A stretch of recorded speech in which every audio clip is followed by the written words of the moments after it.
華哥，今日都好開心可以同你去做呢個傾偈啦，又你應承我一口應承咗我拍呢條片咧，其實我都覺得好開心嘅，心裏邊都好鼓舞。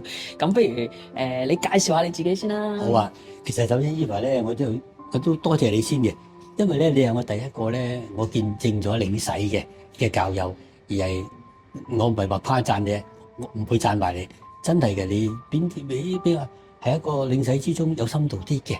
即係你真係愛上咗你嘅信仰，你先會跟嘅。如果唔係咧，領完洗你會走噶啦。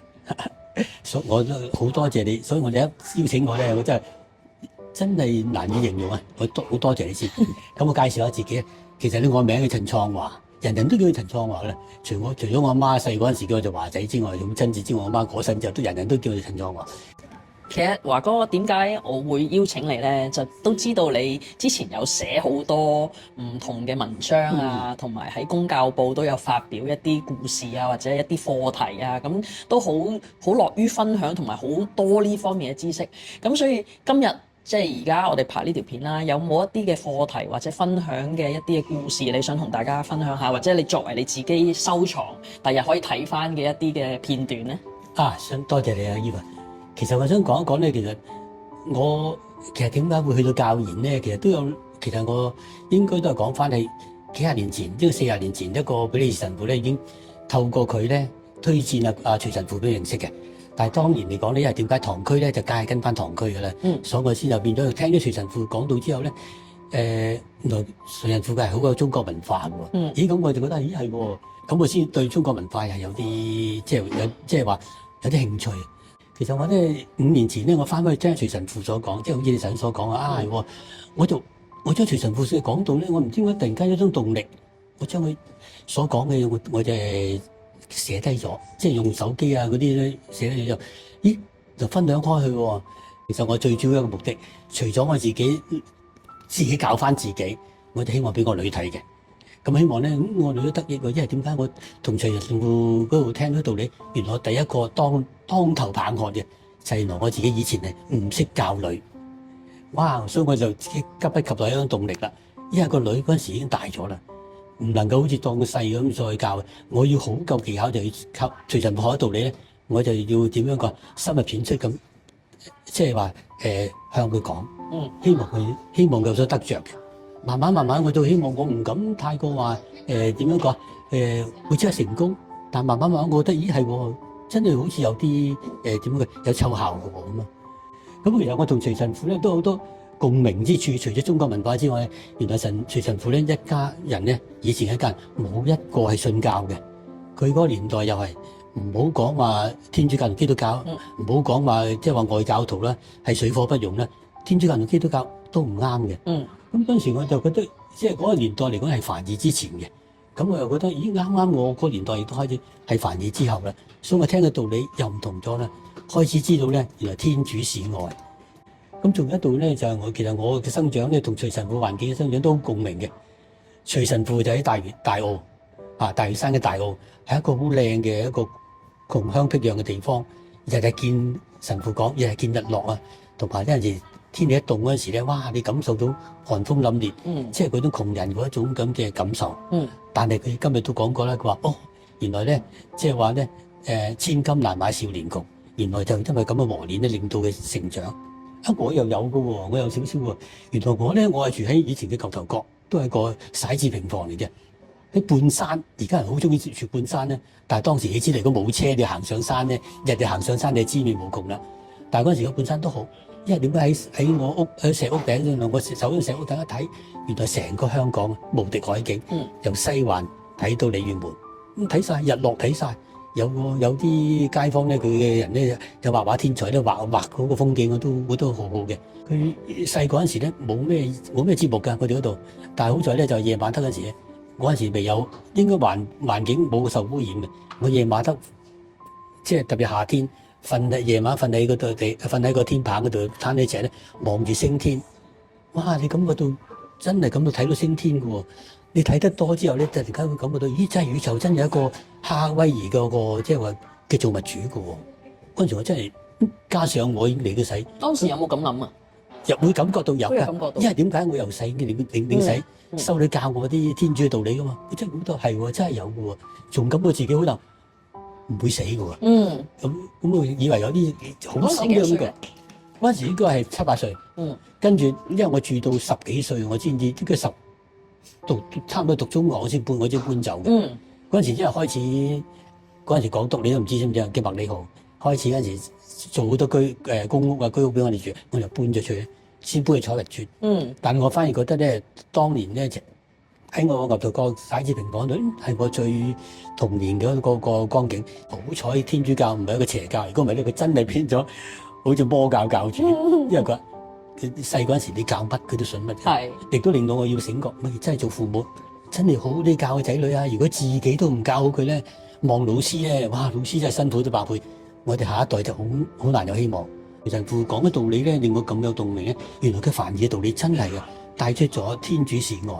好多神父都曾經都講過，咦？點解你咁佢好唔開心咧？就係見到啲教友咧，佢話怕唔去聖堂，原來係驚天主罰佢。佢係唔知道咧，原來咧天主係我哋愛我哋嘅父親。其實我哋去聖堂咧，係出於我哋一種中意愛嘅動力，係好似翻去見翻我哋嘅即係至愛嘅人一樣，而唔係一種職務，即係話唉，我盡咗責啦。喂，呢個咧我去過聖堂㗎啦，有好多恩典㗎啦，我將來就上天堂。即係話呢個其實唔係。咁所以令我亦都諗起咗咧，即係話德蘭修女。即係德蘭修女曾經好多人都批評佢，佢話：你哋到印度千里迢迢去印度，你咪想我哋信天主上天主教啫咁樣。其實德蘭修女就話：其實你講過，我只係希望你成為一個最好嘅你。跟住咧之後可以幫助人兼善他人。天主嘅旨意之下，如果成為基督徒咁咪最好啦。但係呢啲唔係我哋嘅能力所做。即係正如神父成日都講：我唔係好着重你哋領唔領洗，我即係希望你真係覺得咧，即係話慕道班裏邊咧對你一生一世嘅得益。我都啱嘅喎，真係有啲嘢咧一生一世好難維持，先至係一個最大嘅挑戰。而且好似你咁講，就係唔係表面上面去唔去教堂，而當你冇去到，其實係天主都歡迎你召你，跟住又可以有懺悔禮，又可以接觸到你，又可以有翻嗰種力量，令到你做一個更好嘅人。係啦，我係覺得係最緊要你真係愛，好似神父成日強調嘅，父母愛子女。咁當然子女梗係細個，因為一來細個啦，梗係冇愛父母咁多嘅。我呢個明白，到佢變咗父母，佢一定會愛子女咁多。我就覺得所以呢個我諗點樣維係係好緊要嘅。所以我就覺得咧係我哋嘅宗教咧，就我覺得咧同原來同中國文化咧好有關係。我覺得係又真係。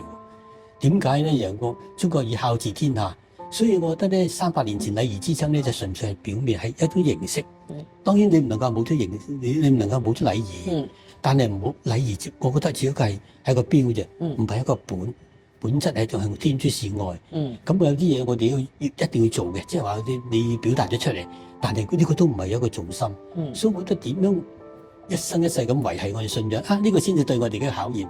但係又唔使驚喎，如果我哋嘅愛係舒服嘅，當然你唔係話因為愛爸爸媽媽間中同佢鬧下交咁就係咩波折，嗰啲係好正常嘅喎。有啲嘢梗有啲嘅喎，但係你起碼懂得咗，原來呢啲點樣講，我哋要悔改，我哋後悔咯，要修和咯。咁我啲又樂於咁做，咁我哋自不然即係好似你會維繫到嘅。咁就真係做天主賜俾你嘅本分就得嘅。所以我覺得就好咯。令我諗起一樣嘢，我細嗰陣時咧，真係點解咧？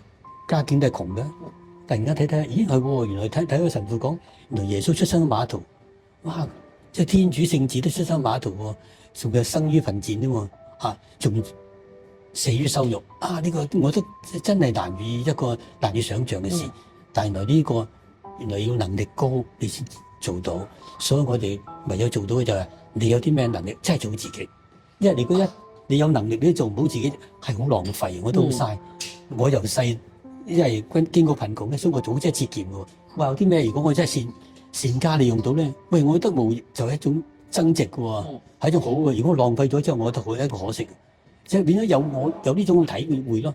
反而你如果係一出生咧就唔係窮嘅人咧，未必得嘅喎。你衫一唔啱着，就唔要唔愛咯，點樣都咁咩？就未必識珍惜啦。係啦，咁我覺得好浪費。咁可能嚟講，有啲人覺得有錢買到得啦，但我覺得唔係喎。如果我慳翻嚟嘅，我將錢捐俾人，我又開心啲喎。但係你過後平靜咗之後咧，你會覺得咦有啲嘢點講應該做多啲，好嘅做多啲，即係唔怕去講嘅，亦都因為你嘅職責就係要講，所以我都覺得都係取捨真係好考我哋人生經驗嘅。完全同意啊！同埋你頭先帶出個好嘅嗰個 point 就係每個人有自己嘅天賦。如果佢出生喺呢個世上，佢可以用佢一個獨特嘅天賦，因為天主做我哋出嚟一定有用嘅，只不過未必係對方嘅用途同我哋生出嚟嘅用途可能唔同。但係喺人生裏邊用呢啲嘅天賦去活好自己人生，就係冇嘥呢個人生，係咪？我絕對同意。我都係。所以順帶一樣嘢咧，我曾經同人分享過一樣嘢啊，我覺得我又自誇啲啊。同隨神父道理再高一層。我就話咧，即係除咗我話點，即係話點樣，冇一個人堪受讚美，因為只有天主先可以承受咁大嘅壓力。所以我覺得咧，我哋而家無論科學點樣進步都好咧，我哋點樣都要，我好擔心佢哋冇道德。其實道德就係天主。如果一個有道德嘅，真係好好嘅。